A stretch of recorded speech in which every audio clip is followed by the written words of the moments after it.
Hey guys, this is Tiffany with the Nerdettes, and I'm back to talk about the latest episode of the Orville, which is called Into the Fold. And this episode is, I think, like I've said before, every episode is one of those that just kind of makes you think, which is not something I've been expecting from anything that Seth MacFarlane is in, but it's been very interesting though. So, Into the Fold is basically centered around Claire and her sons and Isaac. And because he's an AI, he obviously has a lack of human nature and human emotion. So this really focuses on that and building relationships. So Claire and her sons are going to go on a vacation. What's funny is it starts off with an actual kind of nod to Family Guy, because her youngest son, Ty, comes up to the bed and he's like, Mom, Mom, Mom, Mommy, Mom. So, you have that kind of nod and reference towards Family Guy, which I can appreciate. And so she has her youngest son, Ty, and his older brother, Marcus. And they are going to, go on this vacation. And Isaac's going to kind of go with them as almost like a chaperone, kind of like that reinforcement type thing. And plus, they feel like it'll give them a chance to kind of observe human interactions, specifically in a family setting.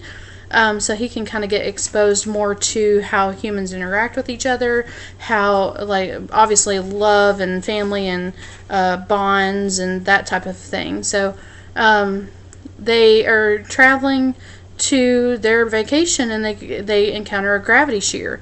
It's a spatial fold that basically is, push them through 1,000 light years away from where they were originally going. So something I did want to mention, and I keep forgetting to do so, is that I learned that Seth MacFarlane actually talks to well-known scientists before he does these shows. So he actually will, call up Neil Tyson and be like, hey, I want to do this. Is this accurate? How can I make this scientifically plausible? That type of thing. So I've always thought that was really cool. Just kind of a little fun fact there.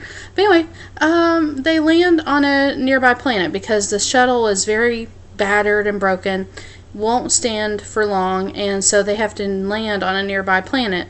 And as they're landing on this planet, the shuttle is actually ripped in half, and the back part of it has Claire, who's strapped in, kind of like you see the flight attendants strap into the plane, like they harness themselves to the seat. She's like that, and in the back of the plane that rips apart, and then Isaac and her sons are in the other half that go quite a distance away. So it lands very roughly. It drags through the wilderness that they're in, and everything like that. So Marcus's, and whenever everybody kind of moves around and stuff after they land really badly, Marcus's knee is dislocated, and Isaac, very kind of unfeeling, just says, "Here, let me fix it." Pop, and it's obviously very painful, and Marcus screams, but it's back into place. This planet has some sort of these, I don't know, they kind of look like Klingons, maybe Klingon meets, I don't know, some sort of the infected ones kind of remind me of zombies, but not quite that. If you've ever seen Walking Dead, it reminds me of the cannibals, which is appropriate because we learned that there's a disease that's overtaken this planet that's water-based. It's like a toxin that's infected these people. It's also obliterated any food, because I'm sure animals and fish and different things like that have been infected and obviously have died. So because of the food shortage and everything else, a lot of these people that have this disease have gone cannibalistic, and so kind of freaky. So this male of this species tries to kidnap Ty. Obviously you see them take Claire or someone takes Claire out of the ship, and you don't really see who it is. She's just taken out of the ship and transported somewhere. Then this monster type creature tries to attack Ty and kidnap him. Marcus saves him by shooting the alien. So what's interesting is like Isaac's looking for Claire. He gives Marcus this, what looks like kind of like a phaser to stun them instead of like, killing them. But yeah, so we find out that Claire is being imprisoned almost in a safe place by this guy who doesn't have the virus. We learn that he's the one that tells her about the virus and about the cannibalism that's going on. He lets her know he's not infected and that he has plenty of food and water to take care of her. But he almost seems like he doesn't want to let her go, almost like in a psychotic way. But at the same time, he feels like it is for her protection because of what's going on the planet. So she, she's kind of imprisoned in this room, and as she later pries open this window in the hole of the hole of this room and looks out, and she can see where she's at, and she's on this base of some kind where she can look down, and it's like a cliff face. There's other buildings, and so she's not really able to climb out the window per se. But so she also is able to get out and find her communicator and contact Isaac and her sons. So she talks to them and finds out that Ty is sick, because Ty falls into the water while they're traveling and gets this disease.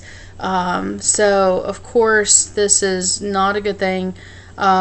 He's got these boils that kind of pop up on his skin, these lesions, and he doesn't feel good. He's obviously not doing too well. It's interesting because the night before we find out that Ty has it, they obviously this whole time Isaac is with both the boys, and at nighttime he reads them the story of Peter Rabbit, and Ty has him read it as Claire, because he can make different people's voices come out of his his storage or memory or what have you, to where, because he can analyze their voice patterns and in such a way that he can imitate or mimic them. So we find out that Ty has this disease, and basically now that Claire knows what's going on, she's frantic to get out. She ends up shooting her captor with the gun, and he passes out or whatever. And so she is going back to try to find them. She is attacked again by these other creatures that have the disease. She's able to knock him out and takes a blood sample, and you see her run off, but all the fellow species come out of the forest and converge to run like a pack to follow her in almost like a wolf-like manner. So she finds her way back. Isaac and the boys, found this Dysonium to try to fix the shuttle. It doesn't seem like it's enough, but it's barely enough to send a quick signal to try to hail the Orville. The Orville at this point has tried to find them because they realize they're supposed to, something's up. They pick up the blip. They've already gone through the fold, and they, of course, are turning towards this planet, which apparently is like some sort of innermost moon of this other planet that they're going to. So Isaac and Marcus are standing guard as Claire tries to look at Ty. They end up kind of teaming together to shoot at their attackers, at the monsters. Luckily, the Orville finds them. They shoot at the creatures as well. And of course, Claire and Isaac and the boys get back on the Orville. Everything's good. She's able to get a cure from the blood sample. And it's interesting because of all this crazy situation that they've all gone through. It's kind of bonded Claire and Isaac with, and obviously the boys with Isaac as well, because like, for example, she goes to him and she's like, hey, Ty really misses you, can you stop by the med bay? And Isaac actually admits that he, through all of this, witnessing kind of like their brotherly arguing and stuff, oldest to youngest and all that stuff, and kind of being the chaperone and kind of getting his own bond with them, he's become very fond of Ty and of Marcus and of Claire. So Claire welcomes him to the family, and he just seems kind of really happy. And I think this episode really made him one of my favorite characters in a way. I wasn't sure what to think of him previously, like, because he comes off as thinking he is so superior.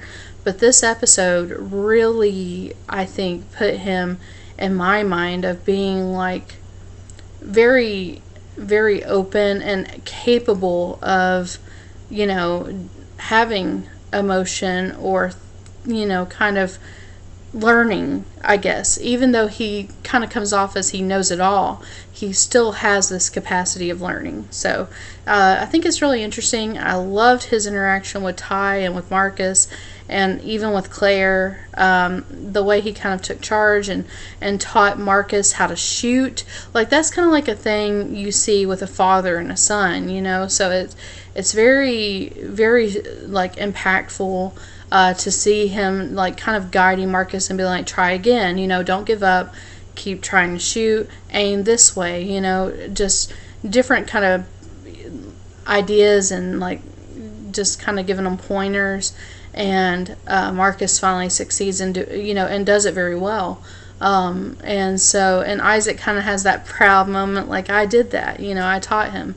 So I mean, it's really interesting just to see, because you're thrown into a wilderness, you have to survive, and that stands true for, I think, anyone in that situation. You grow very close to your team, like the people that are helping you, and you're helping each other, and you have a common goal to find Dysonium, or to find their mom, Claire, or whatever it may be. So I thought it was very, very cool to kind of see on almost human side of Isaac, to see like there's more to Claire than like her calm doctor self. Like when she talks to her sons over the communicator, when she finds it in her captor's like cabin, or whatever this is the equivalent of, you can feel the bond that she has with her sons, and like this protectiveness of telling Marcus, watch your brother, it's now you're in charge of making sure that he's okay, and you got to help Isaac take care of him. And just like her rapport with them, and just everything that happens, it's really, really strong. And I'm sure every one of us, this would be like the perfect episode for Mother's Day, to kind of, remind people of, their own bonds with their mothers, or maybe that they have with a mother figure, maybe even a father who had to be a mother, or any number of things. So I think it's really good for that type of thing, just to kind of remind you of how lucky we are. But yeah, that was this episode of the Orville called Into the Fold. I will definitely continue to do more of the Orville reviews. We are also doing reviews of Walking Dead, of Ruby, which I need to do. I'm so sorry, I'm slacking. Star Trek Discovery, which I also need to do. Like we have unboxings as well of Loot Crate, Loot Anime. Anime Bento is coming. I've got Fandom of the Month coming. I've got Think Geek Capsule. We also have Scotchbot Japanese Snacks, which we're actually unboxing live for you guys tonight. So that'll be awesome for you guys to see. And we're also giving away a copy of Destiny 2 right now. So if you'd like to win a copy, check out that video and learn how to win. And also we'll have more giveaways closer to Christmas. One of the things that I like to do around Christmas time is give back. And I want to get back to you guys, and I'll be doing that with different prizes that will be announced after this giveaway, and through November and closer to Christmas. So keep an eye out for that, and the way you can do that is by subscribing, so you get a kind of a a heads up when new things are happening or when we start giving away things. So please definitely subscribe. You can also like us on Facebook at facebook.com/thenerdettes. And we definitely hope to see you guys more. Thank you again for stopping by. Bye, guys.